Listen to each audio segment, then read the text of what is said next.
Okay, good evening everyone. चालू करते हैं आज की क्लास को। So today we are going to continue with geometrical optics, है ना। ज़्यादा बचा नहीं है ऑप्टिक्स में, अब एक दो लेक्चर का ही है। उसके बाद आपका ज्योमेट्रिकल ऑप्टिक्स तो कंप्लीट हो जाएगा, वेव ऑप्टिक्स बचेगा। वेव ऑप्टिक्स में फिर है टाइम इसमें। तो मेजर टेस्ट के लिए हम अगली वाली क्लास जो होगी आपकी कल ही है, शायद आप लोगों की अगली क्लास है ना, फिजिक्स की। Yes sir. तो कल हम प्रैक्टिस करेंगे। कल 11 तो हम पढ़ेंगे, इसी रोटेशन तो पढ़ेंगे, लेकिन कल हम प्रैक्टिस करेंगे क्वेश्चंस की। कल ऑप्टिक्स नहीं पढ़ेंगे हम, है ना। कल वाली पूरी क्लास में मैं आपको प्रैक्टिस कराऊंगा। तो एक बार फॉर्मूला वगैरह रिवाइज करके आ जाना पूरा एक बार। जो आपका सिलेबस है ना मेजर टेस्ट का, उसके सारे फॉर्मूला वगैरह रिवाइज करके आ जाना, कॉन्सेप्ट वगैरह थोड़े बहुत। ठीक है। फॉर्मूला शीट देखी थी किसी ने जो भेजी थी मैंने? Yes sir. फॉर्मूला शीट भेजी थी मैंने, पता है किसी को? ग्रुप में चेक करते यस हो? Yes sir. उसमें सारे सर। चैप्टर। हाँ बेटा बोलो। सर आप कल रिवीजन कराओगी तो उसमें किरचॉफ्स लॉ के एक दो क्वेश्चन करा दोगे? ठीक है, करा ओके देंगे। हम्म। आप लोगों के ना वो जो फॉर्मूला शीट है उसको है ना एक बार पढ़ के आना कल वाली क्लास में।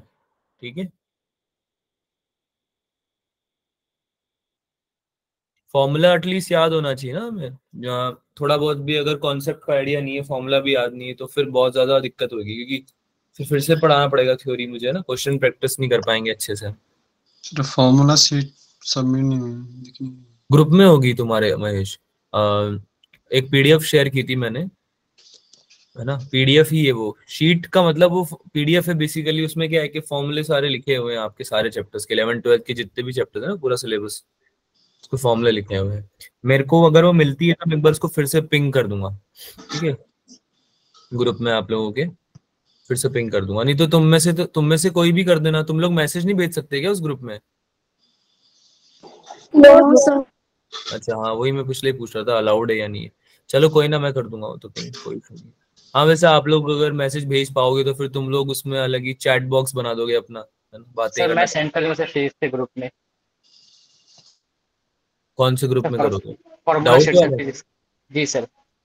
हाँ उसमें कर देना, उसमें बाकी सब बच्चे भी एडेड है ना, वो वाला इसमें कर देना। तो उसको पढ़ के आना यार कल की क्लास में, है ना, बहुत इंपॉर्टेंट है।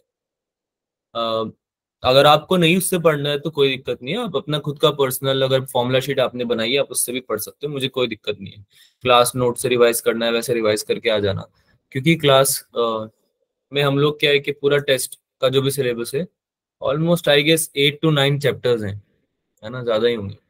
तो उन सारे चैप्टर्स की कंबाइंड क्वेश्चन प्रैक्टिस करेंगे हम। तो फिर अब उसमें क्या है कि थ्योरी पढ़ाना मुश्किल होगा थोड़ा, है ना, क्वेश्चन के थ्रू ही हम रिवाइज करेंगे थ्योरी को भी इवन। तो आप लोग अगर फॉर्मूला पकड़ पढ़ के आओगे तो बेटर रहेगा, है ना। चलिए भाई स्टार्ट करते हैं आज की क्लास।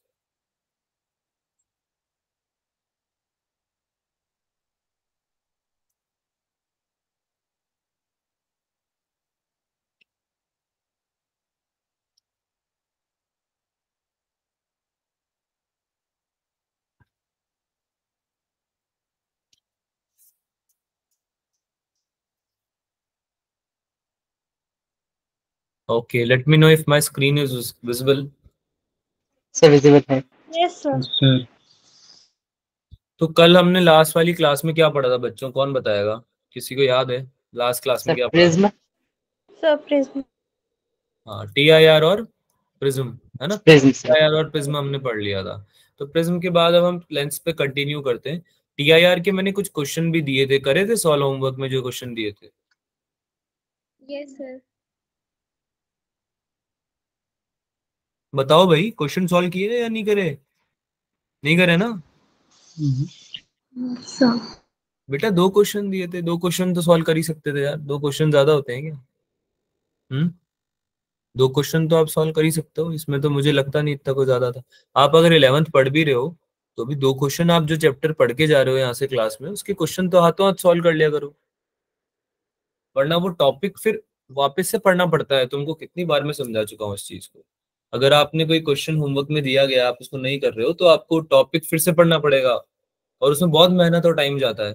तुम सोच रहे हो कि अभी आलस कर लेते हैं थोड़ा, या फिर अभी कुछ और पढ़ लेते हैं तो टाइम बच जाएगा, है ना, यूटिलाइज हो जाएगा टाइम। ऐसा नहीं होता।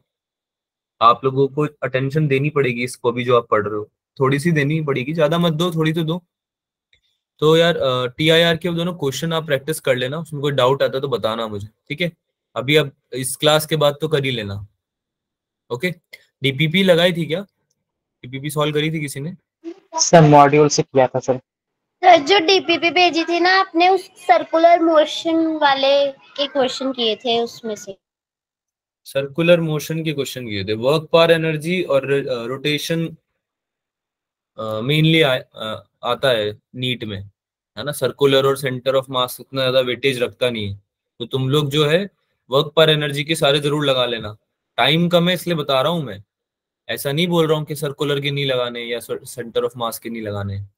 बोल क्या रहा हूँ कि भाई इंपॉर्टेंट ज्यादा वर्क पर एनर्जी है और रोटेशन है। बात समझ में आ रही है? Yes sir. हाँ, तो उसके जरूर लगाना, वर्क पर एनर्जी के जरूर लगाना, और रोटेशन डायनामिक्स के भी जरूर लगाना। अभी वो कल पढ़ा देंगे वो तो आपको, रोटेशन तो थोड़ा बहुत, वो तो फिर आपको आइडिया लग ही जाएगा कल। चलें आगे फिर, अभी तो कंटिन्यू करते हैं ऑप्टिक्स को।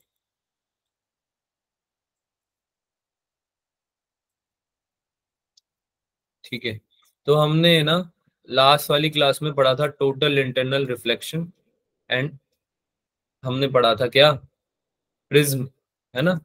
डिस्पर्जन भी पढ़ा था हमने, याद आ रहा है? Yes sir. Dispersion।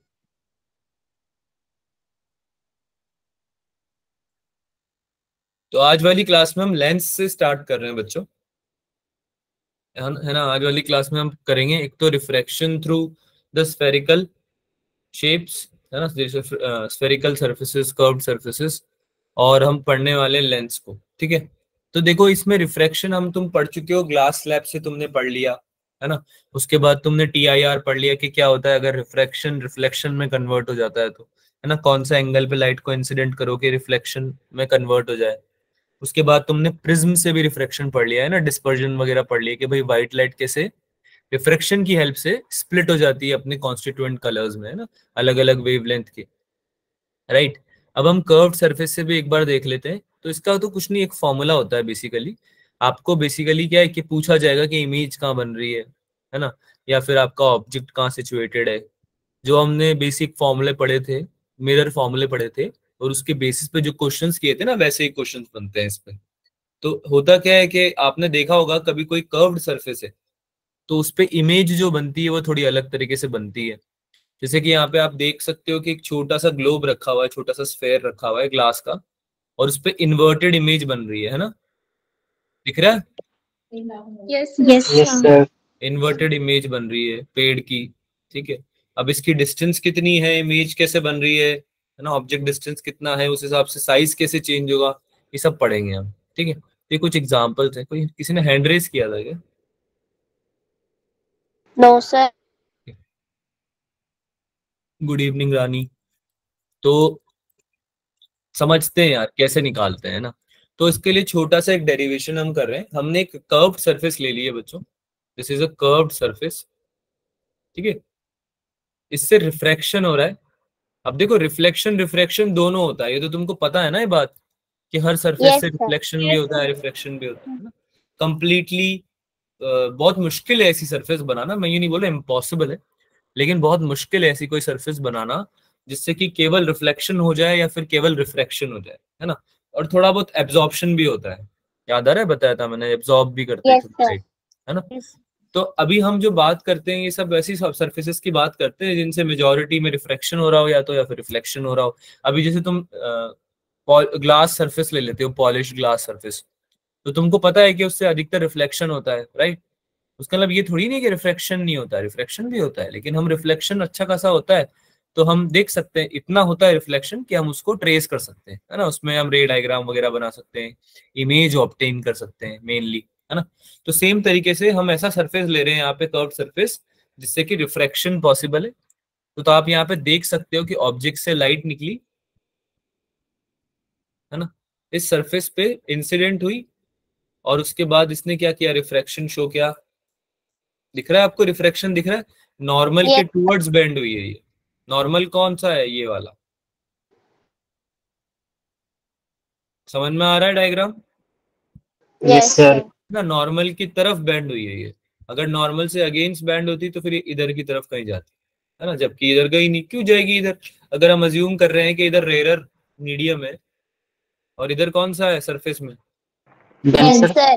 डेंसर, तो इधर ही अंदर टुवर्ड्स द नॉर्मल जानी चाहिए, राइट? यस अच्छा, एंगल ऑफ इंसिडेंस और एंगल ऑफ रिफ्रैक्शन, ये याद रखना है हमेशा कि किससे बनते हैं ये, हमेशा नॉर्मल से बनते हैं, नॉर्मल। है ना। तो नॉर्मल से हमने आई बना दिया, दिख रहा है सबको ये वाला आई, यस सर। और एंगल ऑफ रिफ्रैक्शन बना दिया किससे, नॉर्मल से, है ना, रिफ्रैक्टेड रे ने बना दिया आर, ठीक है। तो अब इसमें ट्राइंगल वगैरह यूज करते हैं, हम आपको समझाना चाह रहे हैं बेसिकली कि हम कैसे निकाल सकते हैं क्या formula for to find the आपका इमेज डिस्टेंस, ठीक है। इमेज डिस्टेंस या ऑब्जेक्ट डिस्टेंस निकालने के लिए हम फॉर्मूला डिराइव कर रहे हैं इसमें, ठीक है। तो हम इसमें क्या अज्यूम कर रहे हैं बच्चों की, जो रेयर मीडियम है, अज्यूम क्या कर रहे हैं, मतलब ये तो हमें पता ही है, उसका n1 है रिफ्रैक्टिव इंडेक्स और n2 है किसका, डेंसर मीडियम का, ये याद रखना, ठीक है। तो इसमें सारी चीजें आपको समझ में आ गई हैं। ऑब्जेक्ट डिस्टेंस है u, इमेज डिस्टेंस है v, और ये r क्या है, कौन बताएगा? Radius of curvature. Radius of curvature है ना, सेंटर से आपका जो ज्योमेट्रिकल सेंटर है, जो सेंटर ऑफ कर्वेचर है, उससे ज्योमेट्रिकल सेंटर की दूरी जो है उसको हम क्या बोल रहे हैं, रेडियस ऑफ कर्वेचर, ठीक है। तो अभी तो कर्व्ड सरफेस से अभी तक हम पढ़ रहे थे reflection, radius of curvature. Centre of sorry, अभी तक हम कर्व्ड सरफेस से रिफ्लेक्शन पढ़ रहे थे थोड़ी देर पहले तक, है ना। अब हम रिफ्रैक्शन पढ़ रहे हैं, तो इसमें क्या करेंगे, हम ट्रिग्नोमेट्री लगाते हैं बेसिक। अब देखो ये फर्स्ट वाला एंगल दिख रहा है क्या सबको इस डायग्राम में, 10 ऑफ NOM, एंगल NOM दिख रहा है क्या सबको? Yes sir. Yes sir. वाला एंगल होगा, यस सर। यस। ये वाला एंगल होगा ना NOM, है ना। इसका tan थीटा क्या हो जाएगा, perpendicular upon base, sorry perpendicular upon B, हाँ। यस तो सर। NM अपॉन OM हो जाएगा क्या, MN या NM upon OM, yes sir. Yes sir. Yes sir. ये लिखा है यहाँ पे। अब सेम तरीके से देखना, तुम देखते जाना, NCM देख लो, NCM ये वाला एंगल, है ना, ये हो जाएगा MN upon NC, MC. Sorry MC, है ना, MN अपॉन MC। ऐसे ही NIM जो निकालोगे, NIM, एक और ट्राइंगल बन गया ना बड़ा वाला, येलो वाला ट्राइंगल दिख रहा है सबको, यस सर। Yes sir. है ना। येलो वाले ट्राइंगल में बन जाएगा तुम्हारा क्या, MN अपॉन MI। समझ में आया यहाँ तक सब? Yes sir. Yes sir. ठीक है। अच्छा, एंगल बड़ा छोटा होता है तो tan थीटा ऑलमोस्ट थीटा के इक्वल होता है क्या, ये स्मॉल एंगल अप्रोक्सीमेशन हमें आता है ना। अगर एंगल छोटा होता है तो tan थीटा आपका ऑलमोस्ट थीटा के बराबर हो जाता है। बात समझ में आ रही है? किसी भी एंगल यस का सर। tan निकालोगे तो वो एंगल खुद ही आ जाएगा अगर एंगल छोटा है। और एंगल छोटा हम इसलिए ले रहे हैं यहाँ पे क्योंकि हमने पढ़े थे ना पैरेक्शियल रेज के लिए हम पढ़ते हैं सब डायग्राम्स वगैरह, है ना। पैरेक्शियल रेज में बहुत क्लोज होता है नॉर्मल से, पढ़ा था ना, प्रिंसिपल एक्सिस या फिर नॉर्मल से बड़ी क्लोज होती है आपकी रेस, है ना। तो angle of incidence, angle of reflection, सारे जो एंगल्स होते हैं बड़े छोटे होते हैं, तो स्मॉल एंगल के लिए हम tan थीटा को ऑलमोस्ट थीटा के बराबर ले लेंगे, ठीक है। अच्छा, यहाँ पे जो NOM बनेगा, NOM MN अपॉन OM आ रहा था ना, वो आपका MN अपॉन OM आ गया। और बाकी इस तरह से हमने 3 एंगल निकाल लिया हमारे। तो अब याद रखना कि हमने क्या करा है, tan थीटा की जगह थीटा रख दिया है डायरेक्ट। समझ में आ रही ना ये बात? अरे tan NOM को तुमने ऑलमोस्ट कितना लिख दिया है, एंगल NOM के बराबर ही लिख दिया है, tan थीटा को थीटा लिख दिया है, मतलब क्या ये बात Yes, समझ में sir. आई, है ना। तो ये एंगल की वैल्यूज निकल गई है हमारी। चलो आगे चलते हैं अब। फॉर ट्राइंगल NOC दिख रहा है क्या सबको, ये बड़ा वाला triangle yes sir. NOC, yes sir. है ना। इस ट्राइंगल में देखो ध्यान से, तुम्हारा आई जो है वो एक्सटीरियर एंगल बन गया है। अब एक ट्राइंगल है, उसमें अगर इस साइड को स्ट्रेच करते हो तुम आगे, तो ये वाला एंगल एक्सटीरियर एंगल होता है क्या? यस। तो ये आई वाला एंगल है ना, आई तो है, देखो ये एक्सटीरियर एंगल इस ट्राइंगल के लिए, है ना। और ये किसके बराबर होता है एक्सटीरियर एंगल, इंटरनल एंगल्स के सम के बराबर, है ना। अरे इन दोनों के बराबर होता है ना, एक्स और वाई के बराबर, I equals to X plus Y. बिल्कुल बेसिक प्रॉपर्टीज भूल गए हैं क्या आप लोग ट्राइंगल की? याद है पता ना, है सर।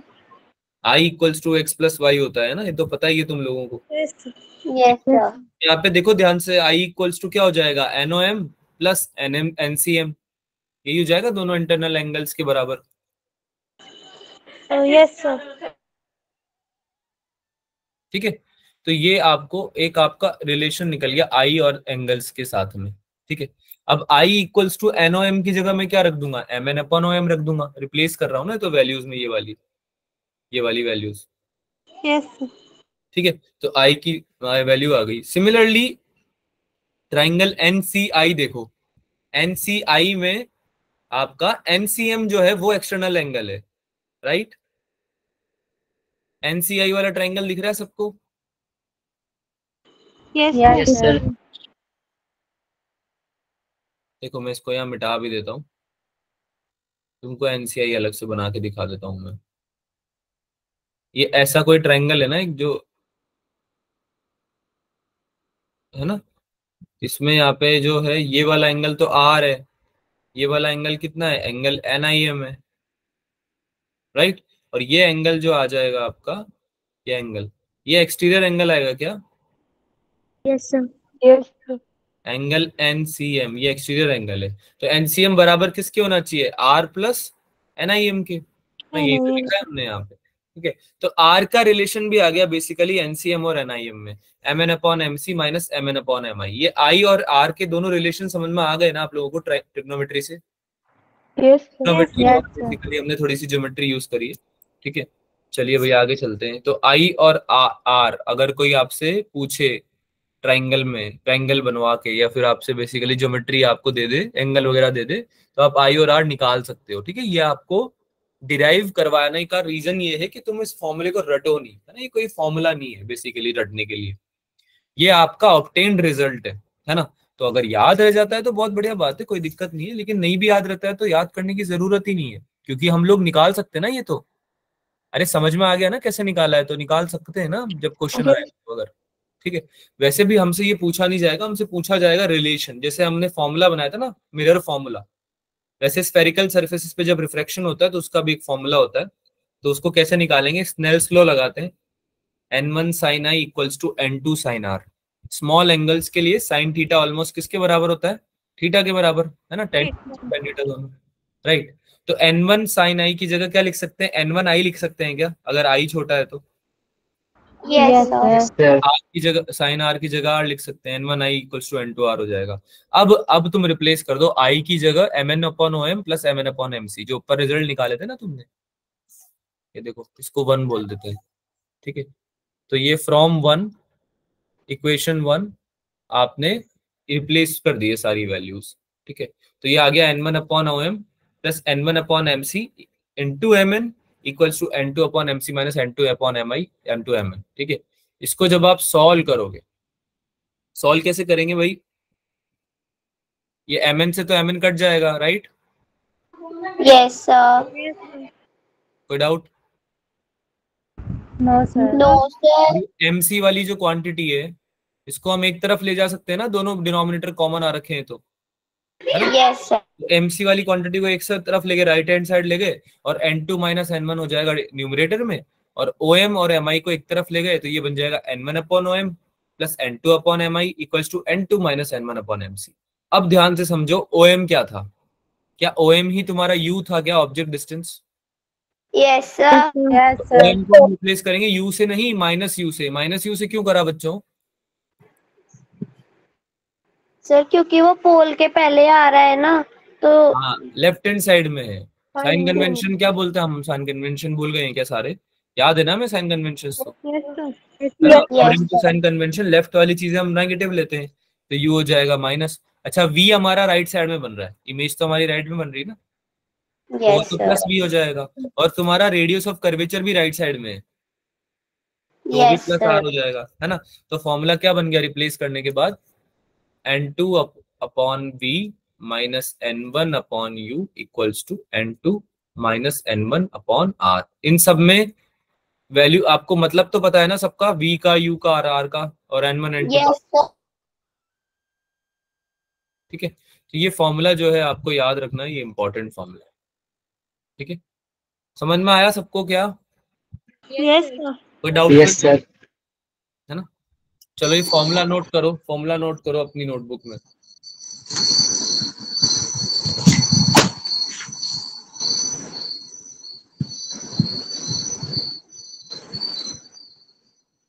कर लिया? Yes, Yes, sir. sir. ठीक है, अब एक क्वेश्चन प्रैक्टिस करेंगे इस पे। आप लोगों को इसके लिए दिए जाते हैं 1 मिनट, आपको सॉल्व करना है इसमें। करिए, सॉल्व करिए।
आंसर आएगा तो आंसर लिखना है चैट में, और नहीं आता है तो डिस्कस लिखना है। हमें बदलना नहीं है रूल्स क्लास के।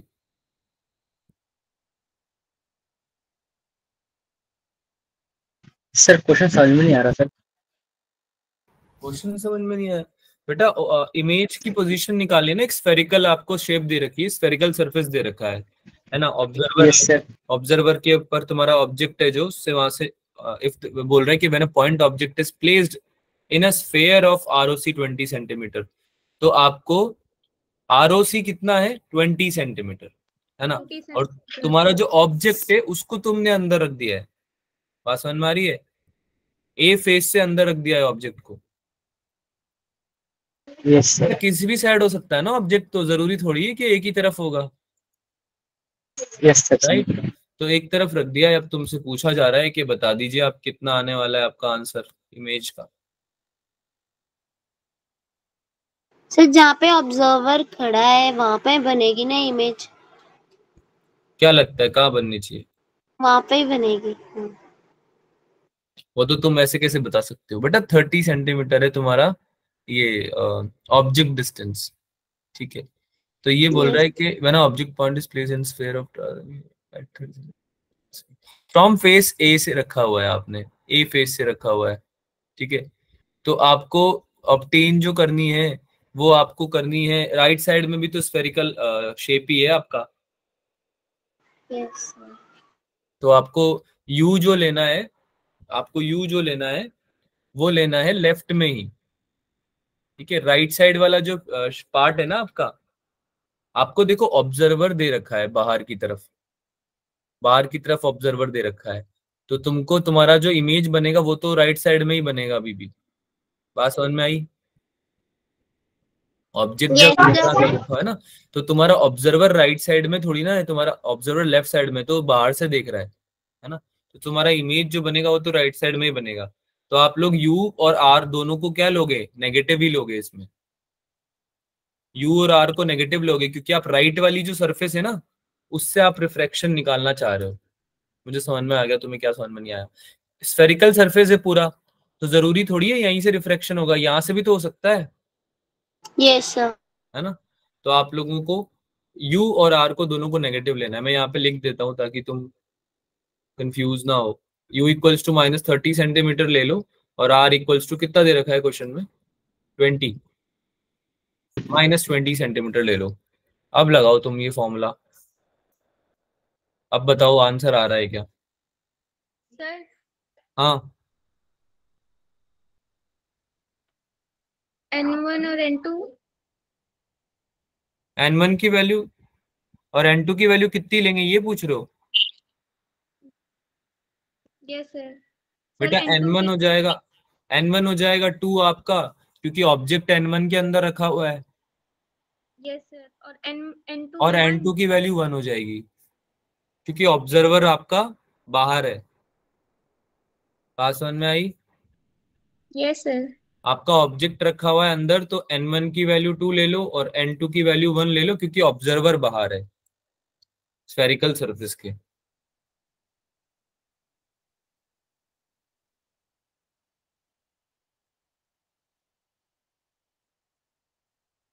फोर आ रहा। सर 60। 60 सही है। करें, डिस्कस करें। Yes sir. तो भाई सबकी वैल्यू आपको दे दी, अब फॉर्मूला लगाना है। बताओ फॉर्मूला क्या होता है? Sir -60 n2 upon v। N1 sir -60 आ रहा। नोट नहीं किया था क्या? n2 minus n1 upon r। n2 की वैल्यू हमने 1 ली है, यस सर। n2 की वैल्यू क्या ली है? 1 ली है ना, क्योंकि हमारी इमेज जो है वो ऑब्जर्वर हमारा जो देखने वाला है वो बाहर है ना। और n1 की वैल्यू हमने 2 ली है, क्योंकि अंदर की तरफ ऑब्जेक्ट रख दिया है हमने। तो u equals to 1 minus 2 upon r। इसकी वैल्यूज पुट कर दो।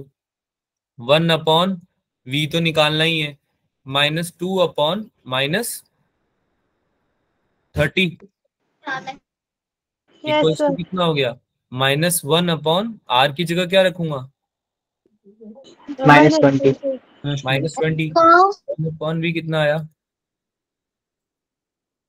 सर आपने n2 की जगह n1 लिख दिया, n1 की जगह n2 लिख दिया वैल्यू पुट करने में।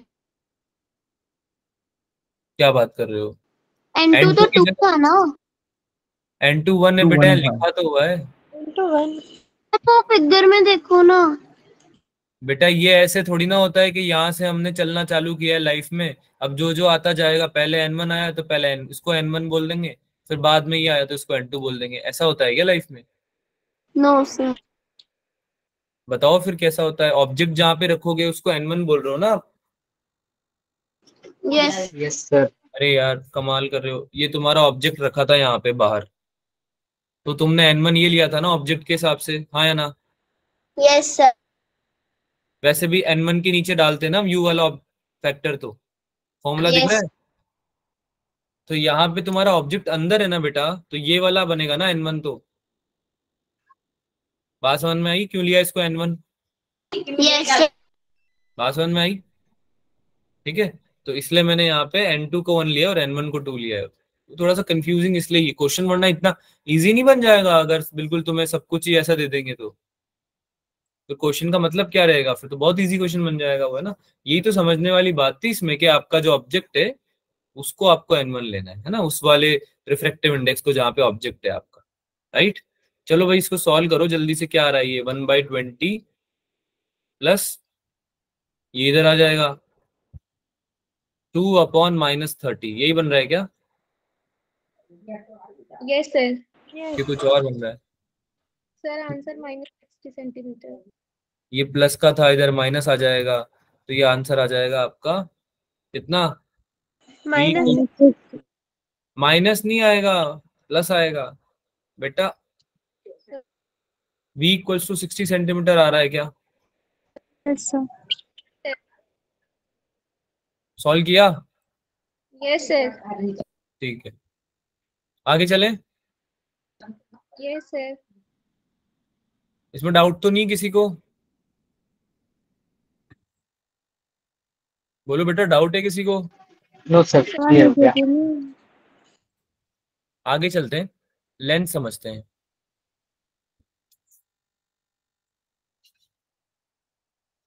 क्या वो कुछ लिखा है क्या? आ गया, अच्छा ठीक है। एक बार सॉल्व करना उसको फिर से। मेरे को आंसर जहाँ तक है 60 पता है, बाकी तो देखते हैं, तुम लोग सर कर मेरा लेना। -60 आया था। -60 आया था तो बोलो ना, मैं तो कब से पूछ रहा हूँ तुमसे कि क्या डाउट है या नहीं। बेटा सर हमारा वो ही चेक कर रहे थे सर। हमारा जो भी आंसर आएगा ना, हमको उसको ही सही मानना है। ठीक है। इतना परेशान नहीं होना लाइफ में कि ये आ रहा है वो आ रहा है। आंसर जो भी है वो है। हम हमारा जबरदस्ती थोड़ी आंसर ले आएंगे, है ना। जो आंसर आएगा वही आएगा, अपने हिसाब से थोड़ी ना आंसर ले आएंगे। हमारा प्रोसेस सही होना चाहिए बस। प्रोसेस अगर हमारा सही है फिर कोई दिक्कत नहीं है। ठीक है। तो इसको सॉल्व कर लेते हैं ना दोबारा से। देखो पूरा ही सॉल्व कर लेते हैं, तुम लोगों को अगर डाउट आ रहा है तो। परेशान क्यों हो रहे हो तुम? मे बी -60 आ जाए। 1/v इक्वल्स टू, ये कितना हो जाएगा, 1/20 हो जाएगा क्या? Yes sir. ऊपर भी माइनस है, नीचे भी माइनस है ना, तो ये कट जाएंगे ना दोनों माइनस। Yes sir. ठीक है, और ये क्या बना था, ये बना था प्लस का 1/15 है ना, या फिर प्लस का 2/30, राइट। तो ये प्लस का इधर जाके माइनस हो जाएगा 1/15, राइट। Yes sir. ये क्या आ जाएगा आपका, नीचे 60। क्या आ जाएगा 60, तो ये आ जाएगा 3 - 4, हाँ माइनस आएगा आंसर, बिल्कुल सही है, Yes, माइनस sir. भी आएगा। ठीक है, कोई दिक्कत नहीं है। ठीक है, -60 आएगा तो मतलब ऑब्जेक्ट जहां भी रहेगा उसके लेफ्ट साइड में आपकी इमेज बनेगी। बात समझ में आ रही है? Yes, sir. ठीक है, जिधर यस भी सर। आपका ऑब्जेक्ट बनेगा उसकी लेफ्ट साइड में आपकी इमेज बनेगी, कोई इशू नहीं। ऑब्जर्वर भी तुम्हारा यही है, ठीक है, वर्चुअल इमेज तो बन नहीं रही है, यानी कि आपका ऑब्जर्वर देख पा रहा है उसको, अब इमेज को, है ना, इमेज को देख पा रहा है ऑब्जर्वर। तो यहाँ क्या आएगा आंसर, -60 सेंटीमीटर। ठीक है, अभी ठीक है, अभी क्लियर है? Yes sir. Yes sir. हाँ, तो जो भी आंसर आ रहा है उस पर कॉन्फिडेंट रहना है हमें। मैथ्स गलत थोड़ी बोल सकती है, फिजिक्स गलत थोड़ी बोल सकती है ना। मिस्टेक हमसे ही हो सकती है पर मैथ्स गलत बोलती नहीं कभी, मैथ्स तो हमेशा सही होती है। आगे चलें भाई, और कुछ पूछना है यस किसी सर। का कुछ? अरे कर्व्ड सरफेस से समझ में आया ना रिफ्रैक्शन, यस सर। आ गया सर। फॉर्मूले का डेरिवेशन भी समझ में आ गया ना, जो फॉर्मूला हमने डेरिवेट किया था। ठीक है, लेंस समझते हैं भाई। तो लेंस क्या होता है बच्चों, कौन बताएगा? लेंस हमने काफी लाइफ में अपनी देखा है, इधर उधर हर जगह। क्या होता है लेंस? सर जो हम आँखों पे लगाते हैं सर, जिसकी विजन कमजोर होती है ना। बेटा ये थोड़ी डेफिनेशन लिख के आओगे, अगर क्वेश्चन में नहीं मान लो। सर, दो तरह के लेंस होते हैं, कन्वेक्स लेंस होते हैं और एक कनकेव लेंस होते हैं। ये भी नहीं पूछा मैंने। फिर पहली बात तो बहुत सारे होते हैं, दो दो के अलावा और भी होते हैं। Yes, sir. ऐसा देखो, अगर कोई पूछे क्या होता है तो ऐसा बोलना कोई ट्रांसपेरेंट ग्लास होता है, कोई ट्रांसपेरेंट सब्सटेंस होता है जो कि किस में यूज आता है, इमेज फॉर्मेशन में। बात समझ में आई? जो कि यस इमेज सर। फॉर्मेशन में यूज आता है, खत्म बात। मिरर का भी यही काम आ रहा था, लेंस भी यही काम आएगा, है ना। कोई भी ट्रांसपेरेंट ऑब्जेक्ट, ट्रांसपेरेंट इसलिए बोल रही हूँ क्योंकि रिफ्लेक्शन हो जाता है उसमें, है ना, मिरर में रिफ्लेक्शन होता है ना, क्योंकि पॉलिश्ड होता है वो, है ना। तो यहाँ पे हम ये थोड़ी एडिशनली यूज कर लेंगे वर्ड को कि कोई ट्रांसपेरेंट ऑब्जेक्ट है, सब्सटेंस है या ग्लास है जो कि रिफ्लेक्शन कर पा रहा है ना, जिसमें इमेज फॉर्मेशन हो पा रही है। बात समझ में आ रही है? Yes sir. अब उसको किसी भी तरह से यूज किया जा सकता है, मैग्नीफाई करने के लिए भी यूज किया जा सकता है और छोटा करने के लिए भी, है ना, लाइट रेस को एक जगह कॉन्सेंट्रेट करने के लिए भी यूज किया जा सकता है। आ रही है बात समझ में? Yes sir. तो भाई हम कई जगह पे देखते हैं लेंस को हमारा, जैसे कि यहाँ पे हम देख सकते हैं कैमरा में भी यूज होता है, कैमरा में लेंस यूज होता है ना। साथ में हमारी अगर नजर कमजोर हो जाती है, नजर कमजोर मतलब अगर हम देख नहीं पाते लंबा, है ना, हमारे को चश्मा लगा होता है तो आई में करेक्शन के लिए हम लेंस का यूज करते हैं, राइट। तो Yes. काफी सारे बेनिफिट्स हैं लेंस के, एक मैग्नीफाइंग में भी प्रॉपर्टी में भी यूज होता है, देखा होगा ना आपने, यस सर। है ना। Yes sir. काफी जगह पे यूज होता है, अभी हम इसके और यूजेस पढ़ेंगे। पहले ये समझते हैं कि होता क्या है, बेसिक एक बार रिवीजन कर लेते हैं जो 10th में पढ़ा था थोड़ा सा, है ना, थोड़ा बहुत हम कुछ नई चीजें समझ लेते हैं इसके बारे में। तो भाई दो स्फेरिकल सरफेसेस से मिलके जो आपकी बनती है, जो आपकी यू कैन से इंस्ट्रूमेंट बनता है, उसको आप क्या बोल सकते हो, लेंस बोल सकते हो, है ना। जैसे कि यहाँ पे हम देख सकते हैं कि एक दो स्फेयर जो हैं जब उन इंटरसेक्ट कर रहे हैं, उनके इंटरसेक्शन से क्या बन जा रहा है, एक लेंस। कौन सा लेंस होता है ये? सो पहले वाला कन्वेक्स लेंस है, दूसरे वाला Convex, कनकेव है है। ना? और इस केस में यहाँ पे कॉनकेव लेंस ऑब्टेन हो रहा है ना, जिसमें हमने क्या किया, आउटर सरफेसेस ले ली दोनों की, है ना, फर्स्ट वाले की और सेकंड वाले की, बाहर वाली सरफेस ले ली और फिर उसका यूज करते हुए हमने क्या बना लिया बच्चों, इमेज कॉनकेव लेंस, कनकेव है। है ना, कॉनकेव लेंस बना लिया। तो ये तो हमको पता है ना लेंस ऐसे ऑब्टेन होते हैं, अरे पता ही नहीं पता है ये बात, यस सर। है ना। अलग अलग रेडियस के, रेडियस ऑफ कर्वेचर के स्फेयर के भी आप बना सकते हो। ठीक है, चलो भाई अब टाइप्स पढ़ते हैं इसके।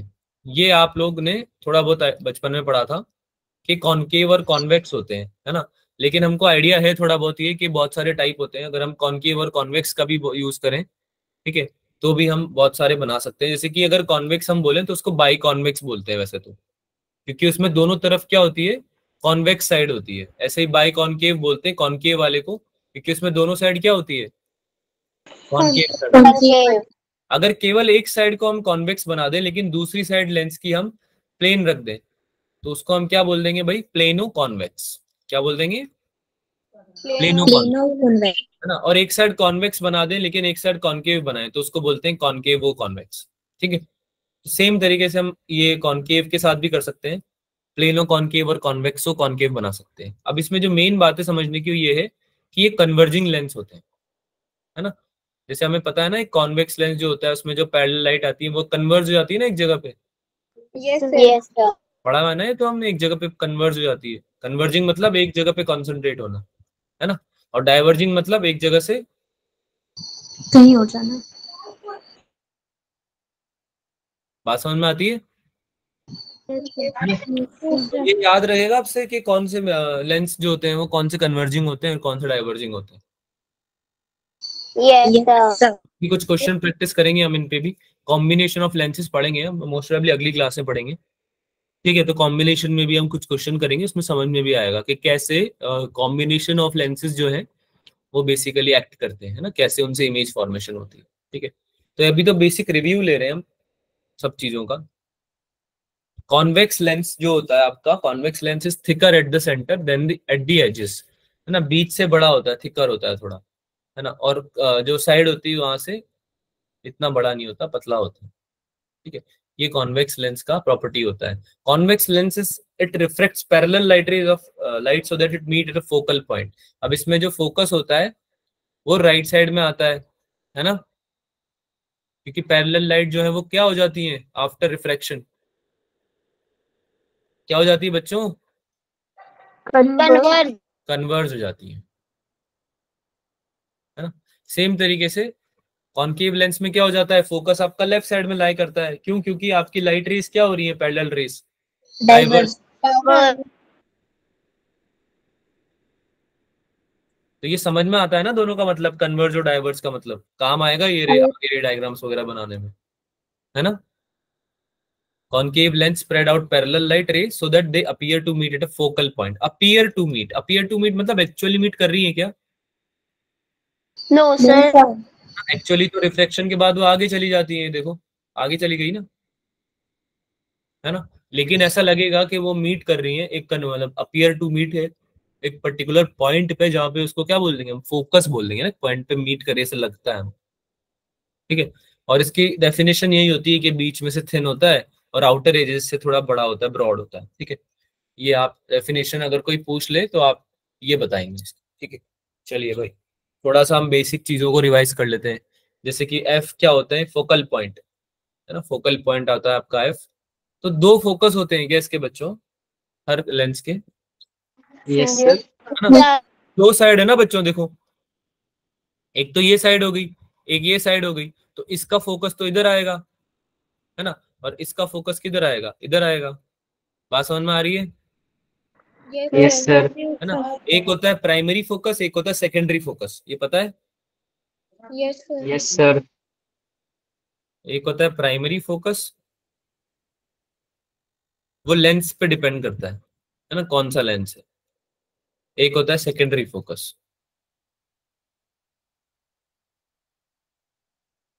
और हमने क्या क्या पढ़ा था इसके बारे में, centre of curvature.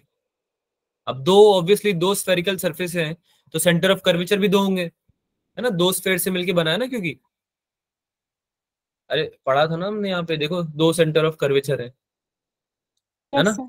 Yes sir हाँ, तो फोकस की तरह दो सेंटर ऑफ कर्वेचर होंगे इसके।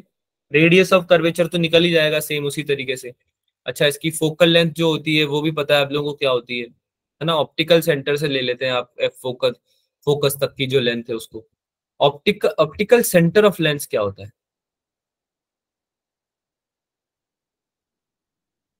ऑप्टिकल सेंटर ऑफ लेंस क्या होता है बच्चों। सर वो पार्ट सर जहाँ से लाइट रिफ्लेक्ट होता है एक साइड से दूसरी साइड सर। ऑप्टिकल सेंटर का जो डेफिनेशन है वो ये है कि वो पॉइंट जहां से जो लाइट रे है वो एज इट इज निकल जाए without deflection. Yes, sir. Point from which light रे passes through without any क्या चीज, रिफ्रैक्शन। रिफ्लेक्शन, ये पॉइंट होता है। बात समझ में आ रही है? पूरा जो लेंस है उसमें कोई ना कोई ऐसा पॉइंट जरूर होगा जहां पे अगर लाइट रे तुम्हारी इंसिडेंट हुई तो वहां से वो मुड़ेगी क्या, बिल्कुल भी एंगल लेगी क्या, बिल्कुल नहीं, सीधी निकल जाएगी, है ना, सीधी निकल जाएगी। बात समझ में आई?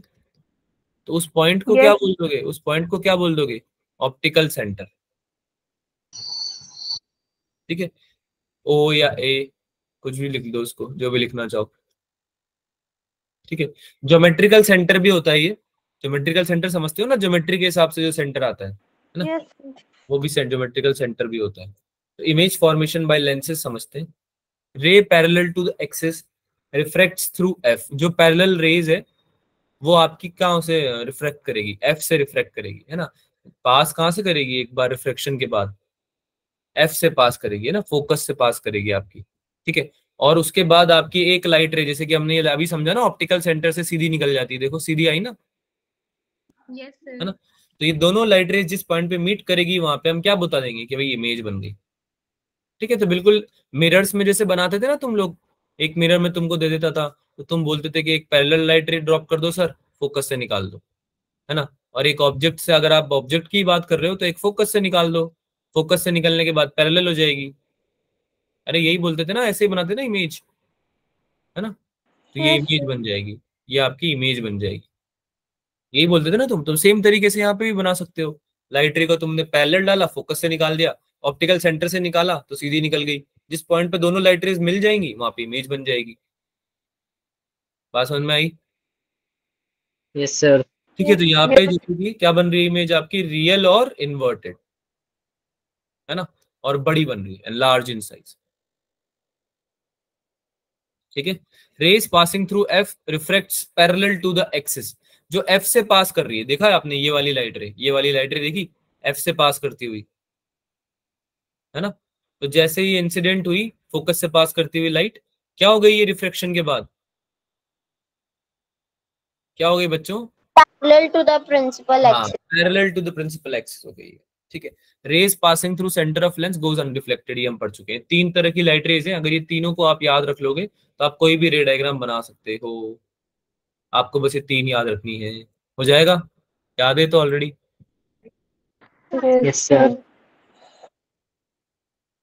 अब लेंस पढ़ लिया है तो लेंस का फॉर्मूला भी पढ़ना पड़ेगा, पर लेंस का फॉर्मूला बाद में पढ़ा जाता है क्योंकि एक वो कंडीशन होता है।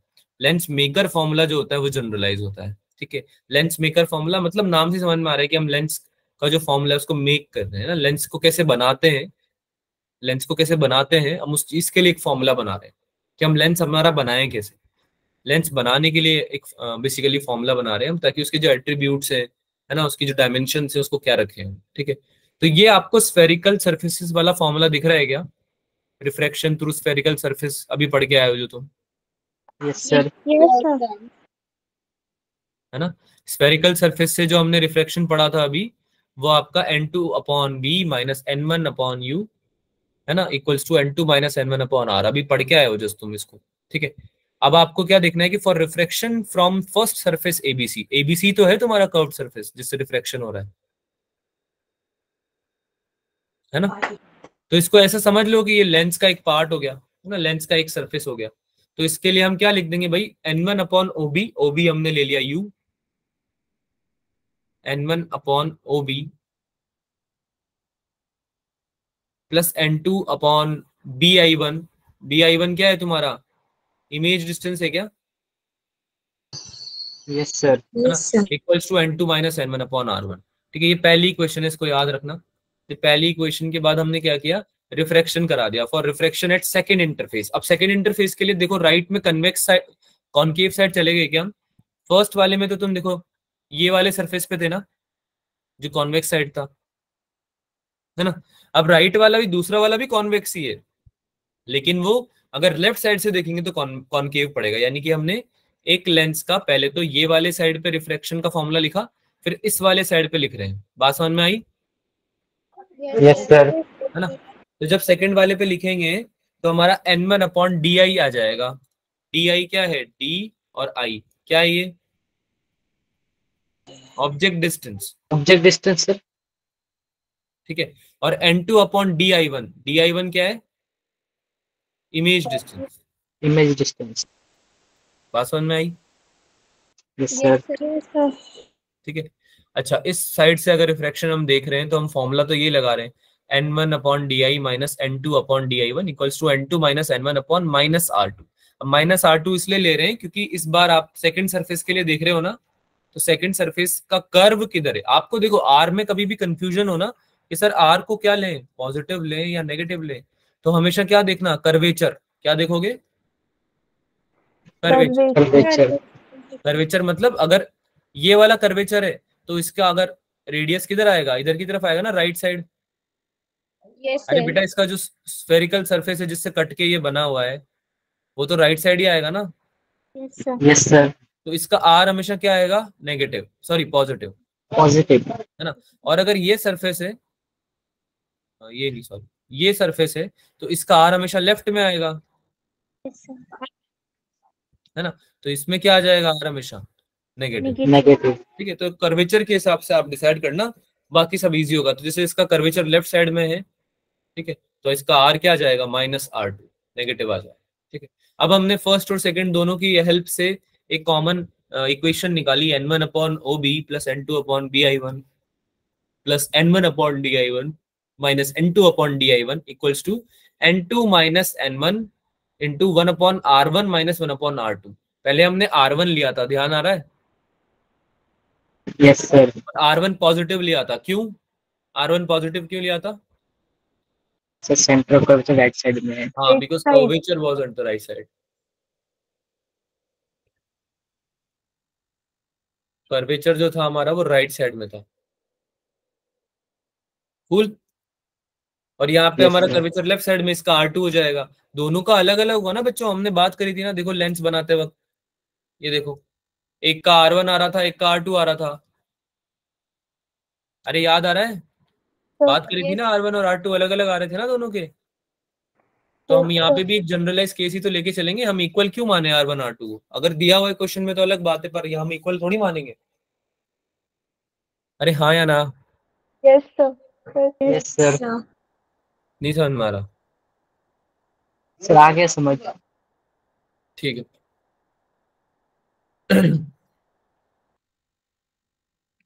फॉर्मूला डिराइव करते हैं for a thin lens. Thin lens के लिए बी आई वन और डी आई वन दोनों बराबर हो जाते हैं। तो ध्यान से देखना, यहाँ पे डी आई वन क्या है? Image distance from the second surface, right. Image distance of image obtain from the second surface, है ना। और बी आई वन क्या है? इमेज ऑब्टेन फ्रॉम द, बोलो, फर्स्ट सरफेस, फर्स्ट सरफेस। है ना। इमेज ऑब्टेन या इमेज डिस्टेंस, ठीक है,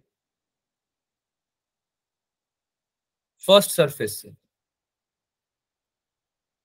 और यहाँ पे डी आई वन क्या है? Image distance second surface. Image distance from second surface,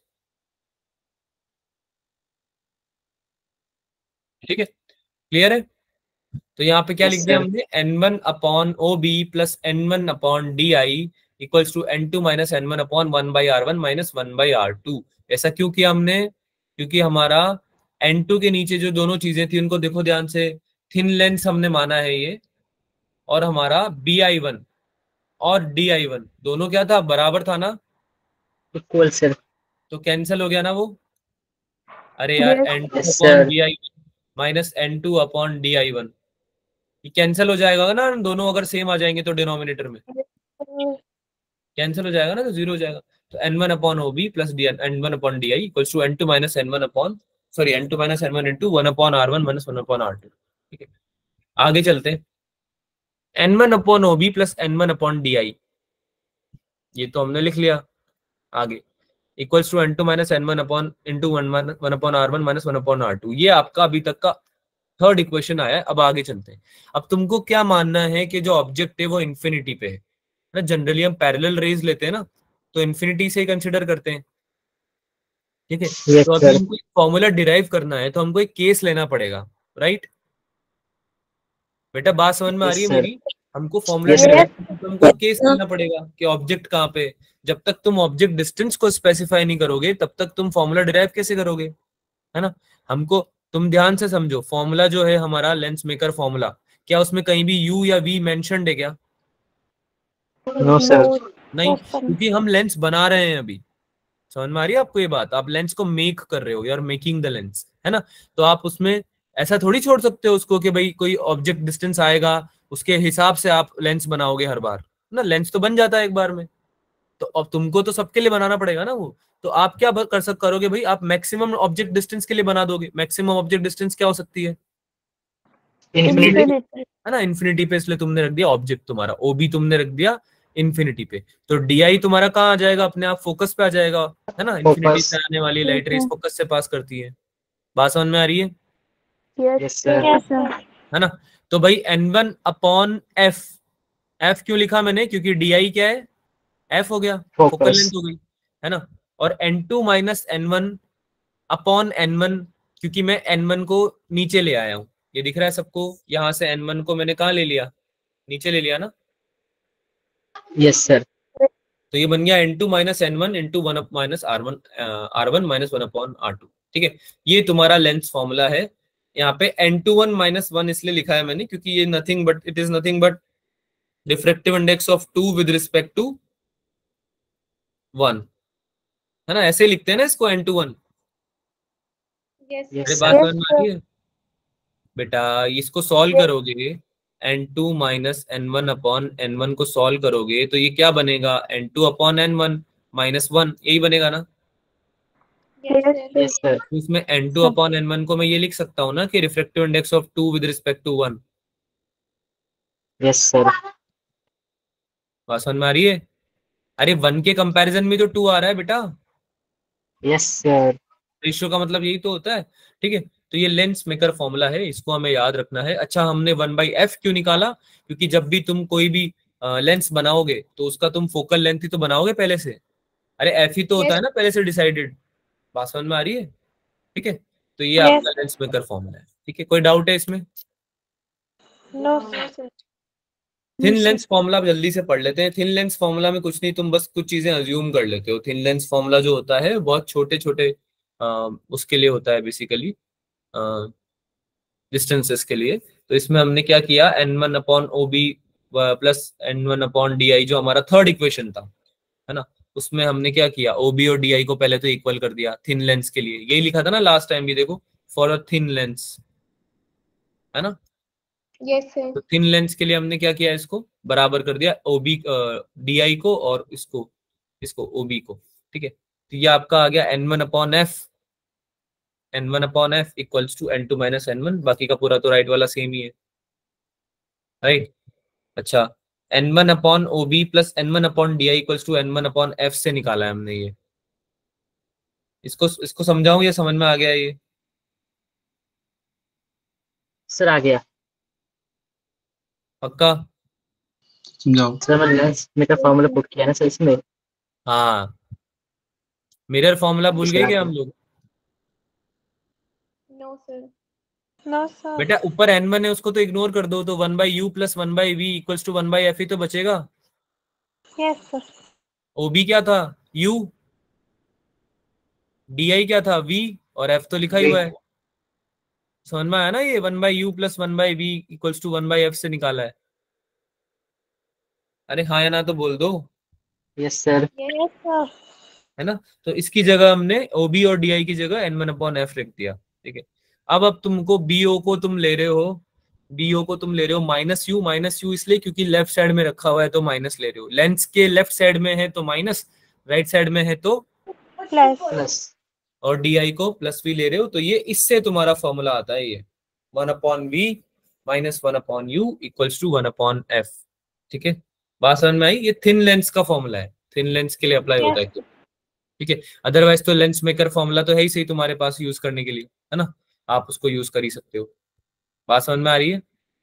yes sir. Maker Yes, sir. Formula general formula हो गया, और ये कंडीशन फॉर्मूला है कि थिन लेंस फॉर्मूला है ये, कि यानी थिन लेंस के लिए ही हम इसको यूज कर सकते हैं, क्योंकि थिन लेंस की कंडीशन क्या थी भाई, कि BI1 और DI1 आपका क्या होना चाहिए, इक्वल। ऑलमोस्ट होना चाहिए, है ना, ऑलमोस्ट सेम होना चाहिए। ठीक है, आगे चलें। Yes, sir. Yes sir. समझ में आया ना पक्का? Yes, sir. एक क्वेश्चन कर दो फिर समझ में आ गया तो। तुमको यहाँ पे लो फोकल लेंथ बतानी है लेंस की, रिफ्रैक्टिव इंडेक्स दे रखा है मटेरियल का, लेंस जिससे बना हुआ है 3/2, radius of curvature of both part of lens is 10 centimetre, यानी दोनों R1 और R2 दोनों ही 10 है। ठीक है, देखते हैं निकाल पाते हो क्या आप लोग।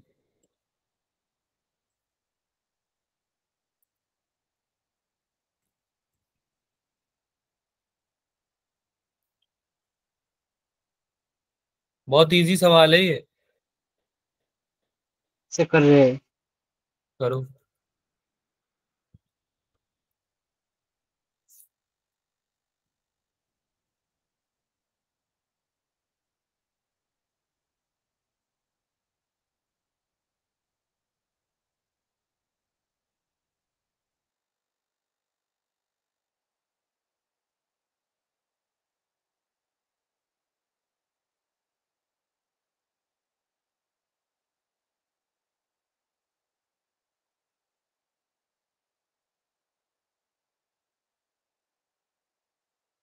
सर 4 सेंटीमीटर होगा।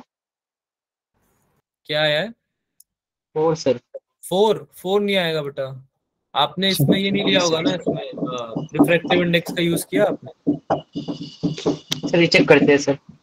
करो। 10 आ रहा है। Sir, 10 centimeter. 10 सही है भाई, बाकी बच्चे भी बताएं, और नहीं आ रहा तो डिस्कस लिखें।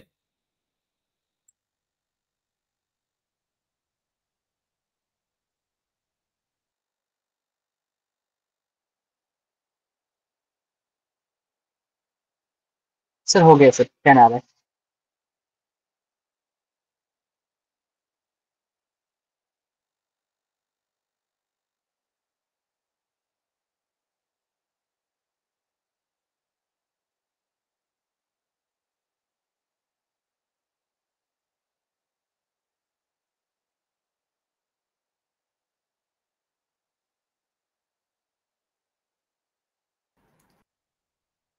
ओके, करते हैं सॉल्व फिर इसको।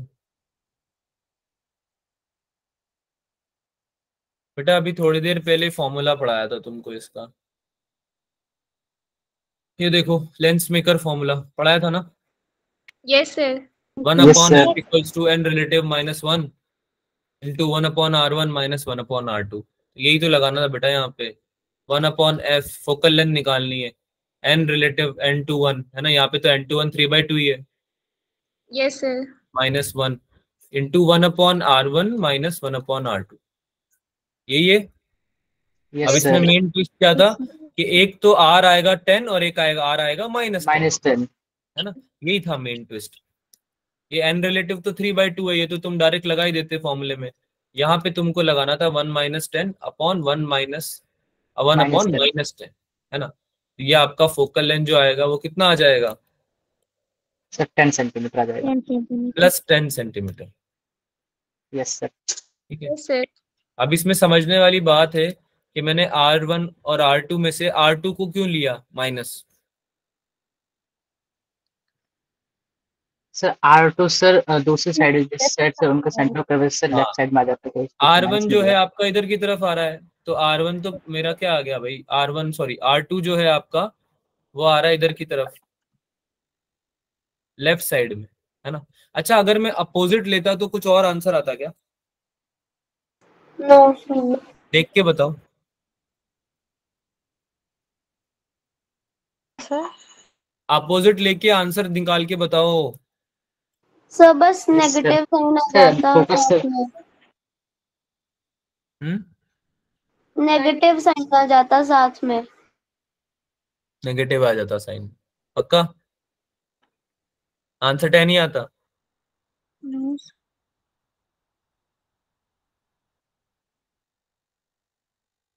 क्या हुआ, कैलकुलेशन नहीं हो पा रही क्या बच्चों से? हो गई है सर। सर कितना आ रहा है? सर +10 आई है। अगर सर R2 को माइनस में लेंगे, सर मतलब माइनस में लिए थे तो +10 आई, अगर प्लस में लेंगे तो -10 आएगी। R1 को 10 लिया, R2 को -10 लिया, है यस ना? सर। उल्टा कर दोगे तो क्या आएगा? -10। सेम सेम सर आएगा। माइनस। बेटा एक बात बताओ, ये जो फॉर्मूला है ये याद आ रहा है, कहाँ से आ रहा आया था? Yes sir. इसलिए पूछा था डेरिवेशन समझ में आया नहीं आया। देखो यहाँ पे R1 को प्लस लेते थे यस सर यस सर। और R2 को नेगेटिव लेते थे। Yes sir. रीजन था उसका कुछ, है ना? बताया था रीजन, यस क्या सर। था ना रीजन? फ्यूचर की वजह से लेते हैं, यहाँ पे समझाया भी था। तो फिर कंफ्यूज क्यों हो रहे हैं हम कंफ्यूज क्यों हो रहे हैं? R1 को जब पॉजिटिव ले रहे हैं, R2 को नेगेटिव ले रहे हैं, तो लगा देंगे सिंपल फॉर्मूले में। यही तो किया है हमने, R1 को पॉजिटिव डाला है, R2 को नेगेटिव डाला है। Yes sir. कोई डाउट है? No sir. है ना? नो हमने सर। फॉर्मूले में ऑलरेडी ऑप्टेन कर लिया है वो अकॉर्डिंगली, है ना? Yes sir. समझ में आया? अरे समझ में आया या नहीं आया? पूछ यस लो सर। अगर समझ में नहीं आया कुछ तो, कोई दिक्कत अच्छा नहीं है। आ गया। आ गया ना? आ आगे गया। चलते हैं। मैग्निफिकेशन समझते हैं। अब मैग्निफिकेशन तो तुम लोगों को थोड़ा आइडिया है ऑलरेडी कि क्या होता है ना? आप लोग कोई भी चीज को बड़ा करके देख सको, उस चीज को मैग्नीफाई करना बोलते हैं, है ना? मैग्निफिकेशन उस चीज को बोलते हैं हम, कि कोई भी चीज को हम क्या कर सके, मैग्नीफाई कर सके। अच्छा, मैग्निफिकेशन कभी कभी कम भी आता है ना? Basically alteration in the image size, है ना? ऑल्टरेशन मतलब चेंज इन इमेज साइज। अगर आप इमेज की साइज को चेंज कर सकते हो तो उसको मैग्निफिकेशन बोलेंगे, राइट? तो लेंस से जो मैग्निफिकेशन यूज होता है वो जनरली किस चीज के लिए करते हैं हम? कोई भी चीज को बड़ा करके देखने के लिए। बात समझ में आई, है ना? Yes sir. मैग्निफिकेशन हम जनरली उस चीज के लिए यूज करते हैं। बाकी हमने मैग्निफिकेशन जो समझा था उसका मतलब तो यही होता है कि साइज में ऑल्टरेशन होना चाहिए, है ना? साइज में चेंज जो है वो मैग्निफिकेशन बताता है।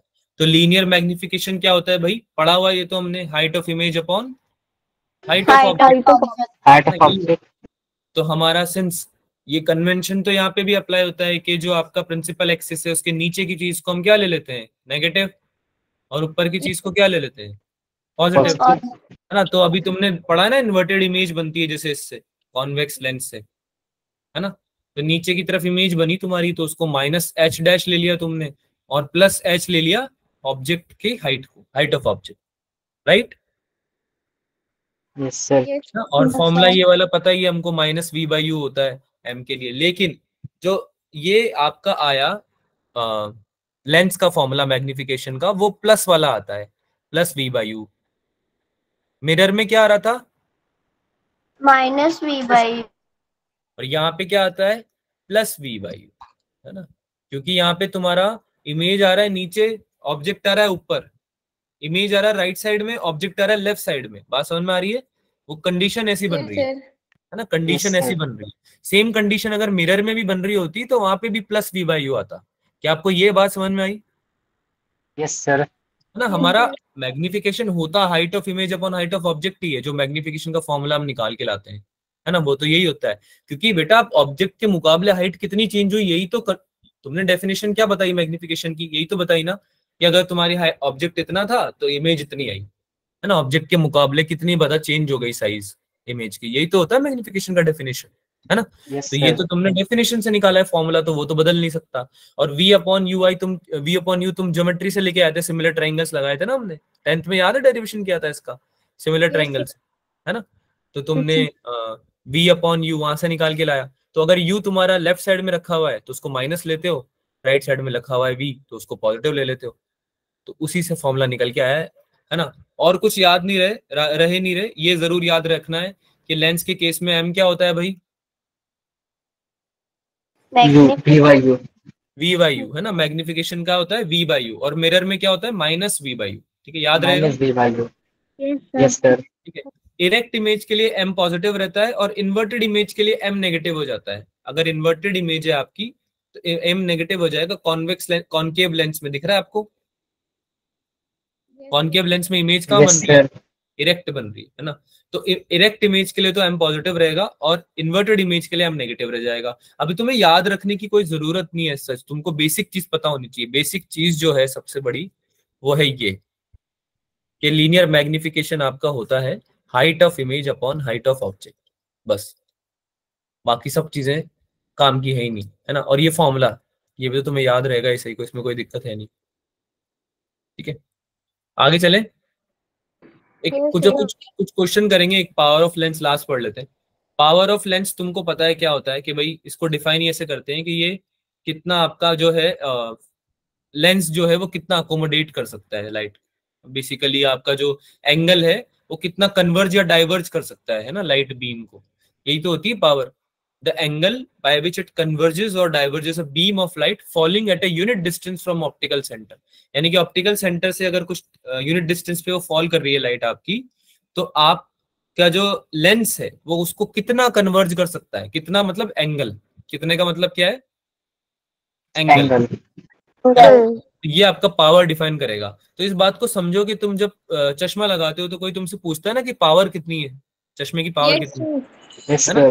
तो वो क्यों पूछता है कि भाई चश्मा कितना आपका बना पा रहा है, बेसिकली एंगल कितना बना पा रहा है ना, कन्वर्जिंग या डाइवर्जिंग का, कन्वर्ज या डाइवर्स कितना कर पा रहा है लाइट बीम को, है ना। उसके अकॉर्डिंग तुम्हारे रेटिना पे इमेज बनेगी, क्योंकि है ना कितना दूर का आप देख पा रहे हो। ऐसा होता है ना, ऑब्जेक्ट तुम्हारा बहुत दूर रखा हुआ है, मान लो ऑब्जेक्ट बहुत दूर रखा हुआ है, तो उसके हिसाब से नंबर फिर ज्यादा होगा, है ना। बहुत दूर, अगर आपको थोड़ा सा पास का भी नहीं दिखता, ज्यादा दूर का तो छोड़ो, तुम्हारे को थोड़ा सा दूर का भी नहीं दिख रहा, तो उसके हिसाब से नंबर चेंज होता है ना चश्मे का। Yes sir. तो पावर ऑफ लेंस ऐसे चेंज हो जाती है, क्योंकि फिर उसमें जितना कन्वर्ज और डाइवर्ज कर पा रहा है आपका लेंस, उसको चेंज करना पड़ेगा, तो पावर चेंज करनी पड़ेगी। इसका मतलब ये होता है, ठीक है। ऐसा यूनिट क्या होती है इसकी? डायोप्टर। डायोप्टर ये तुमने पढ़ा था शायद 10 में भी पढ़ा था तुमने ये। Yes sir. 1 डायोप्टर होता है 1 पर मीटर। वो पर मीटर का मतलब है कि इसका जो यूनिट है वो डिनोमिनेटर में मीटर होता है इसमें, है ना। 1 अपॉन डिस्टेंस की तरह, 1 अपॉन डिस्टेंस की तरह होता है बेसिकली 1 डायोप्टर, ठीक है। अच्छा, इसको निकालते कैसे हैं? 10 डेल्टा, यानी कि जो एंगल तुम्हारा बनाया है, जैसे ये देखो, तुम्हारी जो ये इंसिडेंट रे थी, ये तो सीधा जाना चाह रही थी, राइट, है ना, सीधा जाना चाह रही थी ना ये तो, yes sir. Parallel right I थी, है ना। लेकिन इसका रिफ्लेक्शन हो गया, ये तो बेंड हो गई। तो यही तो होता है डेविएशन, कि कितना डेविएट हो गई है ना। यही होता है ना, कितना डेविएट हो गई है, कितना मुड़ गई है। तो ये जो डेविएशन है, जिस जो एंगल है, डेविएशन एंगल, जिसको हमने पावर डिफाइन किया है ना, इसका 10 जब निकालोगे तो आएगा h अपॉन एफ। ये देखो, ये वाला ट्राइंगल देखो, इसमें तुम्हारा ये तो f है, फोकल डिस्टेंस, है ना। लाइट रे पैरेलल आएगी तो फोकस पे ही तो जाएगी भाई, कोई डाउट तो नहीं यस सर। है। और ये तुम हाइट मान रहे हो, ऑप्टिकल सेंटर से इंसिडेंट पॉइंट की हाइट मान रहे हो h, है ना। तो तुम्हारा जो डेल्टा हो जाएगा, ये वाला एंगल अगर डेल्टा है तो ये भी डेल्टा हो गया, बेस एंगल। तो 10 डेल्टा कितना हो गया भाई? Perpendicular upon base, h upon f, right, है ना। Yes sir. h को 1 ले लेते हो, क्योंकि तुमने डिफाइन कैसे किया है, देखो याद रखो, डिफाइन कैसे किया है तुमने, ये unit distance from the optical centre, है ना। यूनिट डिस्टेंस पे फॉल कर रही है लाइट रे, यानी कि h कितना हो रहा है? 1, है ना। अगर आप h को 1 ले लेते हो तो 10 डेल्टा बन जाता है 1 अपॉन f। और सिंस हमें पता है कि छोटे एंगल के लिए 10 डेल्टा डेल्टा के ही बराबर होता है, 10 थीटा थीटा के बराबर होता है, तो डेल्टा कितना आ जाएगा? 1 अपॉन f। तो ये डेल्टा ही तो हमने पावर डिफाइन किया था भाई। Yes sir. तो इसलिए पावर ऑफ लेंस का फॉर्मूला क्या बन जाएगा? 1 upon 1 by F. f। Unit क्या होती है इसकी? डायोप्टर। डायोप्टर। ठीक है, क्लियर है ये? कोई डाउट तो नहीं है इसमें? No sir. ठीक है, power is positive for a convex lens because f is positive. Convex में हम f पॉजिटिव लेते हैं ना बच्चों। अरे कॉन्वेक्स में हम f पॉजिटिव लेते हैं ना, क्योंकि इसका जो प्राइमरी फोकस है वो राइट साइड में आता है ना। Yes sir. जो है वो कन्वर्ज हो जाती है राइट साइड में जाके, इसलिए हम यहाँ पे पॉजिटिव लेते हैं f को। तो तुम्हारा पावर भी क्या रहेगा? पॉजिटिव रहेगा। तो यानी कि अगर आपने, आपका पावर पॉजिटिव है, तो आपको ऐसा माना जाता है कि आपने कॉन्वेक्स लेंस यूज किया होगा, है ना। कॉन्वेक्स लेंस लगा रखा है, लेंस लगा रखा है अगर किसी ने, और अगर तुमसे कोई पूछे कि पावर कितना है भाई, पॉजिटिव है क्या, या तो तुम क्या बोलोगे, हाँ कॉन्वेक्स लेंस यूज किया हुआ है। तो यानी कि तुम्हें लाइट रेस को कन्वर्ज करने की जरूरत पड़ रही है, कन्वर्ज ढंग से हो नहीं पा रही है लाइट रेस, है ना, रेटिना पे। बात समझ में आ रही है? Yes sir. और ऐसे ही तुम्हें, अगर तुमने पावर नेगेटिव ले रखा है, तुम्हारी जो लेंस है, आंखों के लेंस तुमने लगवा रखे हैं, उसका नेगेटिव है अगर पावर, तो तुम्हारी क्या होनी है, डाइवर्ज नहीं हो पा रहा है ढंग से, है ना। तो तुमको क्या चाहिए, एक कॉनकेव लेंस चाहिए। बात समझ में आई? Yes sir. उसका पावर क्या हो जाएगा, नेगेटिव हो जाएगा, एफ नेगेटिव होता है उसका। ठीक है, ये सब बेसिक बातें हैं जो आपको पता होनी चाहिए। चलिए आप ये क्वेश्चन कर दीजिए, एक सॉल्व वन क्वेश्चन जल्दी से। मैग्निफिकेशन कितना आएगा ये बताना है इसमें।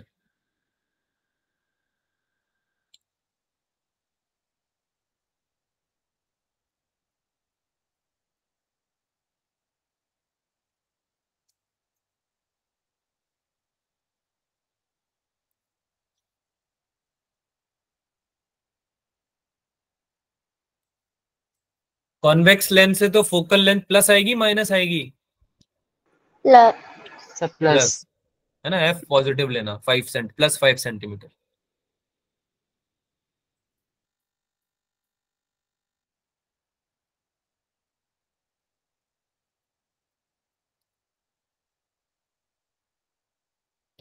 वी कितना आ जाएगा, प्लस 6 Yes. सेंटीमीटर।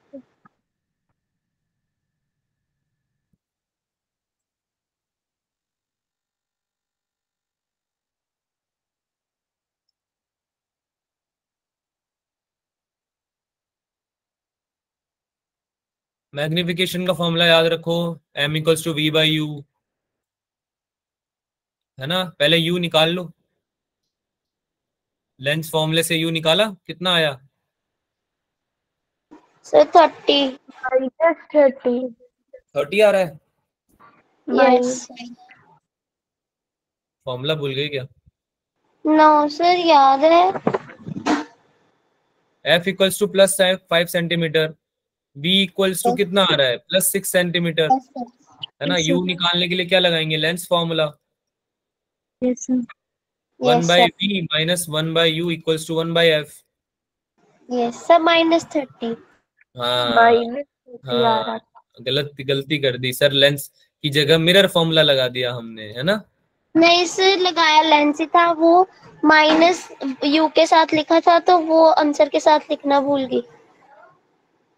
कितना है ये, 30 का एलसीएम आ गया, है ना। यस, तो ये 6 कितना, - 5। 6 - 5, तो ये कितना आया, तो ये आ गया -30, है ना। यू क्या आ गया, -30 सेंटीमीटर। तो एम क्या होता है, वी बाई यू, कितना हो जाएगा, 6/-30, कितना आ गया, 1/5 कितना आया, -1/5, -1/5, so 0.2 -0.2। है ना, ये आंसर है। हाँ भाई, समझ में आया सबको? Yes yes sir. सर। किसी को कोई डाउट है क्या? No sir. No sir. पक्का? Yes sir. ठीक है, तो मैं कुछ चीजें बता देता हूँ, ठीक है, उनको एक बार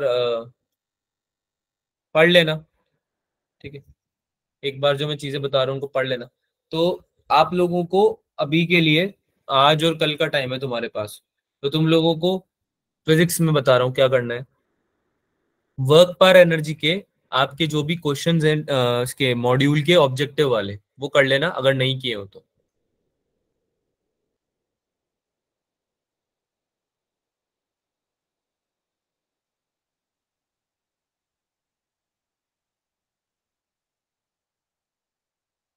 इसके अलावा इसके PYQs और क्लास के क्वेश्चंस, क्लास वाले नो क्वेश्चन जो, ठीक है, ये आपको करने हैं। सर्कुलर के, अच्छा डीपीपी भी है इसमें, शायद डीपीपी दी थी ना तुमको शायद मैंने। Yes sir. सर्कुलर और सेंटर ऑफ मास के केवल क्लास नोट्स रिवाइज करने हैं ओनली, और कुछ नहीं करना। बात समझ में आ रही है? Yes rotation sir. का, रोटेशन का जो कल के क्लास नोट्स है वो तो रिवाइज कर ही लेना, जो भी मैं पढ़ाऊंगा। और उसके अलावा आप लोग इसके डीपीपी भी लगा सकते हो। ठीक है, ये 11th कवर हो गया भाई। 12th में क्या करना है? सबसे पहले तो फॉर्मूला पढ़ लो सारे, फॉर्मूला और क्लास नोट्स। क्लास नोट्स फॉर्मूले में ही है वैसे तो, है ना। क्लास नोट्स में है आपके फॉर्मूले, फॉर्मूला शीट में भी ये मिल जाएंगे आपको। ठीक है, वो आप लोग पढ़ लो सारे। ठीक है, एक बार जब ये हो जाएगा तो फिर तुमको इसके अलावा जो करना है क्वेश्चंस वो मैं बता दूंगा। ठीक है, अभी तुम फिलहाल ये करो, क्योंकि इसको करने में ही तुम्हारा काफी टाइम चला जाएगा। कल की क्लास से पहले तुम इतना कर पाओगे वही बहुत है। ठीक है, बात समझ में आई सबको? Yes yes sir. ठीक है, तो कल 11th की क्लास में हम यही करेंगे। ठीक है, हम रोटेशन पढ़ेंगे। आज तो हमने क्या है कि लेंसेज वगैरह कंप्लीट कर लिए हैं। कल हम कॉम्बिनेशन ऑफ, अगली अगली क्लास में, कल नहीं पढ़ेंगे, अगली क्लास जो भी होगी ऑप्टिक्स की, तो उसमें पढ़ेंगे कॉम्बिनेशन ऑफ लेंसेज। ठीक है, तो इसका होमवर्क भी बता देता हूं मैं, क्योंकि अभी नहीं करना है, लेकिन मेजर टेस्ट के बाद तो करोगे ना। Yes sir yes sir. Combination of lenses पढ़ेंगे हम इसमें। ठीक है, ऑप्टिक्स तो खत्म कर देंगे हम, ज्योमेट्रिकल ऑप्टिक्स, रे ऑप्टिक्स बचेगी फिर। ठीक है? तो होमवर्क इसका यही है आपका, कि आपको मैंने डीपीपी शेयर करी हुई है, तो आप लेंसेज तक, टिल लेंसेज आपको सारे क्वेश्चन करने हैं डीपीपी से। बात समझ में आई? यस सर ये पूरी Yes, कंप्लीट sir. होनी चाहिए डीपीपी। जब भी अगली क्लास होगी उसके पहले टाइम होगा तुम्हारे पास, टेंशन मत लो, है ना। अगले 2-3 दिन है तुम्हारे पास इसको करने के लिए, और सॉल्यूशन भी है इनमें। ठीक है, तो ज्यादा टाइम वेस्ट भी नहीं होगा। जो थोड़ी देर क्वेश्चन पर ट्राई करो, नहीं आता है सॉल्यूशन देखो। अगर क्वेश्चन ट्राई करे बिना सॉल्यूशन देख रहे हो तो दिक्कत है। आपको खुद का पहले ये अश्योरेंस मिल जानी चाहिए कोई भी क्वेश्चन करते वक्त, कि मुझसे नहीं होगा, है ना, मेरे को रिक्वायर्ड इन्फॉर्मेशन नहीं है, या मुझे समझ में नहीं आ रहा है, मैंने ट्राई करके देख लिया। तो आप फिर सोल्यूशन देखा करो। सोल्यूशन देख के नुकसान हो जाता है, क्योंकि पता है, ये बात बता चुका हूं मैं बहुत बार, है ना। अरे बात समझ में आ रही है? Yes sir Yes, sir. कोई डाउट है आज की क्लास में क्या? नो सर ठीक No, है, तो sir. अब मुझे ये बता दो कि कल वाली क्लास में तुम्हें क्या करना है। रोटेशन तो ये हो जाएगा 11th वाली में, 12th वाली में क्या कराऊं मैं? कुछ पर्टिकुलर चीज रिवाइज करनी है, या फिर क्वेश्चंस करा दूं सारे चैप्टर से रिलेटेड? Sir, questions. क्वेश्चंस सारे चैप्टर जो भी आ रहे हैं उसके रिलेटेड क्वेश्चंस ले लें, इंपॉर्टेंट है ना। Yes sir Yes, sir. तो उसके लिए फिर जो मैंने बोला है वो करके लाना पड़ेगा आप लोगों को। आप लोगों को फॉर्मूला रिवाइज करके आने पड़ेंगे सारे। Yes, sir. Okay sir Formula class notes से रिवाइज कर देंगे। हाँ, क्लास नोट से रिवाइज कर लो, फॉर्मूला शीट से कर लो, जिससे भी करना है, तुम्हारी इच्छा है, मतलब मैं कुछ नहीं बोल रहा। ठीक है, आपको जैसे रिवाइज करने कर लो। ठीक है, सर हाँ। सर जो डरावने वाले सर्किट होते हैं ना उसमें इक्विवेलेंट रेजिस्टेंस नहीं कैलकुलेट हो पाती। डरावने वाले सर्किट में इक्विवेलेंट रेजिस्टेंस कैलकुलेट करना सिखाया तो था मैंने, कि डरना नहीं है उनसे, वो बहुत इजी होते हैं। उनमें या तो व्हीटस्टोन ब्रिज देख लो, बन रहा है तो, यस सर है ना। सर जब और नहीं बन रहा नहीं बन रहा तो फिर नोड्स पकड़ लो। एक पॉइंट से दूसरे पॉइंट के बीच में जो रेजिस्टेंस है ना, तो पॉइंट को मार्क कर दो। सबसे पहले तो ABCDEFGHI पूरी अल्फाबेट यूज कर लो, मैं तो कहता हूँ, लेकिन पॉइंट मार्क करना चालू करो। तुम्हें अपने आप दिखने लगेगा कि कौन सा पॉइंट किससे मिल रहा है, बी जाके सी से मिल रहा है या बी जाके एफ से मिल रहा है। बात समझ में आ रही क्या बोलना चाह रहा हूँ?